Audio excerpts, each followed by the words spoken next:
Selon donc la loi, la mobilisation générale consiste en la mise en œuvre de l'ensemble des mesures de défense déjà préparées. En général, la mobilisation générale est couplée à la mise en garde qui, elle, consiste donc en certaines mesures propres à assurer la liberté d'action donc du gouvernement, à diminuer la vulnérabilité des populations et des équipements principaux et à garantir la sécurité des opérations de mobilisation ou de mise en œuvre des forces armées nationales. Alors, la mobilisation générale telle que prévue dans nos textes emporte donc un certain nombre donc, de dispositions à prendre par nos autorités, donc leur conférant des pouvoirs, notamment celui de requérir les personnes, les biens et les services, le droit de soumettre à contrôle et à répartition les ressources au ravitaillement et à cet effet d'imposer aux personnes physiques ou aux personnes morales en leurs biens les suggestions indispensables. Et enfin, ça comporte donc le droit d'appel à l'emploi de défense à titre individuel et collectif.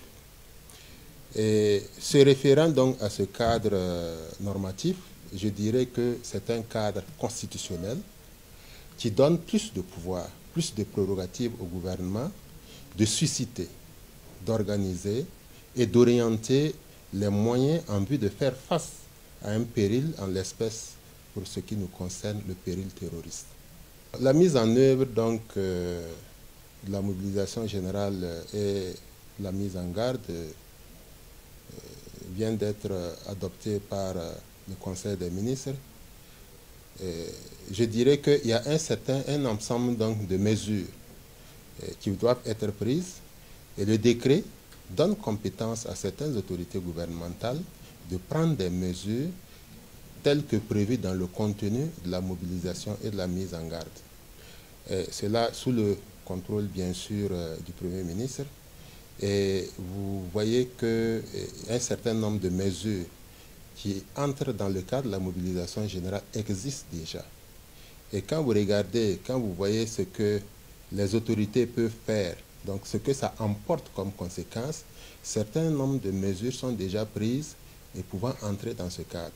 Et certainement que d'autres mesures vont également être prises pour compléter, parachever donc, ce mécanisme-là afin donc, je dirais donc de faciliter ou d'accélérer la victoire donc, de notre peuple sur le péril terroriste. L'impact de la mise en garde et de la mobilisation générale sur les libertés individuelles. Si ma mémoire ne me trompe pas, il y a une disposition particulière, notamment l'article 8 du décret, qui prévoit que les droits et libertés individuelles et collectives sont garantis, conformément donc, aux lois et règlements. Toutefois, il peut être dérogé à certains droits fondamentaux, notamment le droit à la vie. Il ne saurait, excusez-moi, il ne saurait être dérogé à certains droits. Ce qui voudrait dire qu'il y a des droits que notre législation interne permet d'y déroger. Il y a des droits qu'on ne peut pas y déroger. Et font partie donc des droits auxquels on ne peut pas y déroger, le droit à la vie, le droit de ne pas être soumis à l'esclavage, à la torture, etc., etc. Et concernant toujours cette question donc, de droit, l'impact sur les libertés individuelles, il faut dire que le pacte international relatif aux droits civils et politiques auquel le Burkina Faso est parti, on l'a ratifié, prévoit que en cas de danger exceptionnel, de menace contre l'existence d'une nation, que l'État puisse prendre des mesures exigées par la situation. Donc les dirigeants de cet État peuvent prendre des mesures exigées par la situation. Et bien sûr, il y a ce qu'on peut faire et il y a ce qu'on ne peut pas faire. Et sous l'angle justement donc, du pacte international relatif aux droits civils et politiques, les droits et libertés individuelles d'aller et de venir, par exemple, peuvent être restreints. Tels que, et en cela, on a déjà vu certains gouverneurs qui prennent des mesures restreignant la circulation de certaines motos, fixant des horaires de couvre-feu, ça participe à la régulation et des possibilités que non seulement le droit interne, mais également les conventions internationales permettent à un État, dans le contexte qui est le nôtre, de pouvoir prendre. Et il est évident que pour un État civilisé, comme le Burkina Faso, le droit à la vie demeure, par exemple, un droit sacré auquel aucune situation ne saurait permettre d'y déroger. Du reste, le pacte international réglemente bien sûr cette question. C'est ainsi, par exemple, que les conditions prévues par le pacte international relatif aux droits civils et politiques, quand un État veut prendre des mesures exceptionnelles qui peuvent impacter sur les libertés individuelles, il y a un certain nombre de conditions à respecter. La première des conditions, c'est l'existence d'un danger public exceptionnel menaçant l'existence de la nation. Dans le cas du Burkina Faso, je pense que personne ne voudrait qu'on lui fasse un dessin. Les attaques terroristes affectent les populations civiles, les forces de défense et de sécurité, menacent, c'est un péril évident. La deuxième des conditions exigées par le pacte international relatif aux droits civils et politiques, c'est l'utilisation des pouvoirs exceptionnels à la condition que ce soit prévu par un texte national. Et en l'espèce, notre Constitution le prévoit. Notre Constitution prévoit cela. Et il y a même une loi, la loi de 1994, 2694 ADP, portant Organisation générale de la défense nationale, qui prévoit effectivement l'application de ces mesures-là lorsque les conditions comme le nôtre sont remplies. Alors, c'est réglementé, mais bon, peut-être qu'on aura d'autres occasions pour entrer dans les détails. Je vais juste citer les conditions. La troisième des conditions, c'est que la mesure doit être adaptée à la situation. Adaptée à la situation, ça veut dire quoi? Elle doit être limitée dans le temps.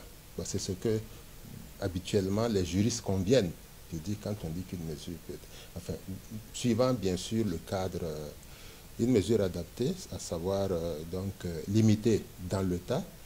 Et en l'espèce, je crois que le décret prévoit que c'est pour un an, la mobilisation générale. Également, il doit y exister des mécanismes de recours. Comme vous le savez certainement, le décret sur la mobilisation générale prescrit un certain nombre, prévoit la possibilité de limitation d'un certain nombre de droits. Alors, si ce mécanisme existe, il faudrait qu'on prévoie des possibilités de recours. Et donc, un des éléments de l'adaptation de la mesure exigée par le pacte international est l'existence de mécanismes de recours qui soient prévus dans le cadre de cette mobilisation générale. Et je crois que ça l'est. Par contre, certains autres droits peuvent légitimement, dans le cadre de la nécessité et en vue d'atteindre les objectifs fixés, être limités. La question de la liberté, vous voyez qu'aujourd'hui, elle est beaucoup discutée.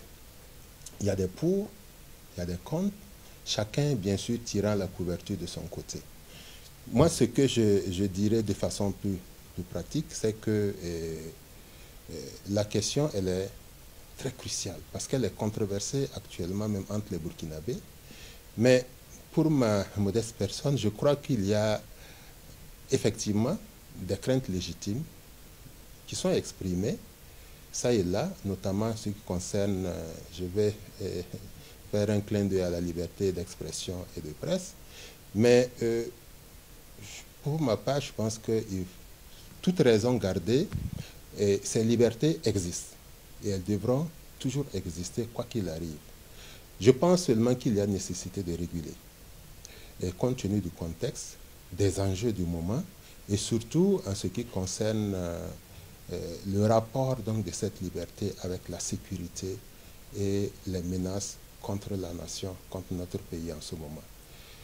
Je ne pense pas, par contre, que les limitations puissent concerner les questions de bonne gouvernance et les questions de redevabilité qui sont dénoncées. Ça, je pense que ça même, ça devrait pouvoir contribuer à la lutte contre le terrorisme. Et dans l'ancien temps, des témoignages de certains anciens, lorsqu'il y avait un péril dans le village, tout le monde se mobilisait pour faire face à ce péril. Et parmi les mesures justement pour faire face à ce péril, il y a nécessité que certaines choses soient proscrites. Et pouvait même y aller de l'interdiction de faire du bruit à l'approche par exemple d'une bête sauvage qui écume les biens du village et pour lequel, donc, contre lequel donc, les villageois se mobilisent. Et l'intérêt justement donc de s'accorder sur l'essentiel est évidemment de pouvoir vaincre cette bête.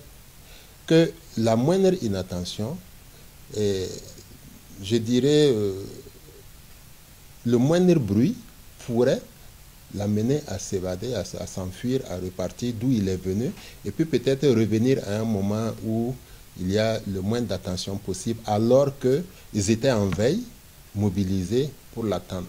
Et donc, vous voyez que, même dans nos traditions, il y a que lorsque le péril existe, il y a certaines limitations afin de trouver le consensus national. Mais dès lors que la bête est tuée, on a créé le aura de la victoire, chacun retrouve sa liberté et il en fait ce qu'il veut. Bien sûr, dans la limite de ce qui est permis pour chacun, individuellement et bien sûr collectivement. Et ça, il y a des exemples comme ça dans nos villages.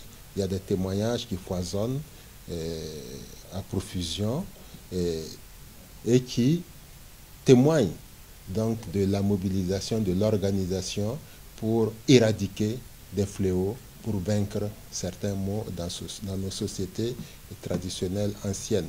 Et je crois que la situation d'aujourd'hui, elle ne peut pas être isolée. Vous voyez, nous sommes dans un contexte où on a besoin donc de tout le monde, et également où il y a quand même certaines nécessités de limiter parfois certaines libertés, comme je dis, dans l'intérêt bien compris de cette nécessité de lutte contre le terrorisme. Le décret qui vient d'être adopté en termes de capacité est un moyen pour moi indispensable qui se fonde d'abord sur nos règles internes, mais aussi sur nos obligations internationales, notamment celles contenues dans le pacte que je viens donc de citer tantôt. Alors, la lutte contre le terrorisme, on l'a toujours dit, elle n'est pas seulement que militaire, c'est une question qui est transversale. Et vous voyez que le décret qui vient d'être adopté en Conseil des ministres va non seulement donner un cadre juridique à l'ensemble des actions de mobilisation qu'il encadre par ailleurs, mais aussi à assurer la cohérence, l'efficience des actions au sein du gouvernement.